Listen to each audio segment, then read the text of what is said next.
చిన్నోడికి రీసెంట్‌గా solid start చేశాను. సాలిడ్ స్టార్ట్ చేసిన తర్వాత ఈ పర్టిక్యులర్ ప్రొడక్ట్ నాకు చాలా బాగా యూజ్ అయింది. సో, వై నాట్ మీకు కూడా యూజ్ అవుతుందని షేర్ చేస్తున్నా. సో, ఇది వచ్చేసి గ్రేటర్ ప్లేట్ అనమాట. సో, మధ్యలో చూసారా మనకి ముల్లులు ముల్లులుగా ఉంది. సో, అందులో ఏమైనా ఫుడ్ పార్టికల్స్ ఏమైనా ఇరుక్కుపోతే ఈ బ్రష్‌తో కూడా క్లీన్ చేసుకోవచ్చని బ్రష్ కూడా ప్రొవైడ్ చేస్తారు మనం ప్రొడక్ట్ పర్చేస్ చేసుకున్నప్పుడే. అండ్ ఇది ఎలా యూజ్ అవుతుందో నేను మీకు షేర్ చేస్తా. మనకి చిన్న పిల్లలకి 6th మంత్ దాటాక 6th మంత్ స్టార్టింగ్‌లో మనం సాలిడ్ స్టార్ట్ చేసినప్పుడు ఫ్రూట్స్ ఇంట్రడ్యూస్ చేస్తాం కదా! సో, అప్పుడు ఓన్లీ పల్ప్ పెడతాము. చిన్నది మనకి గుజ్జులా చేసి పెడతాం కదా!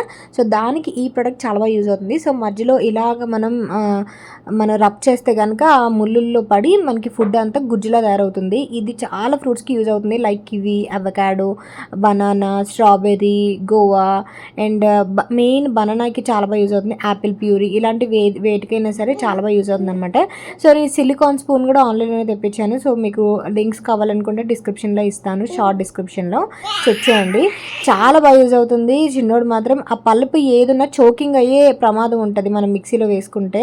సో, మిక్సీలో వేసుకున్న చిన్నవి మిక్సీ అవ్వవు కాబట్టి ఇలాంటి ప్లేట్స్ చాలా బాగా యూజ్ అవుతాయి.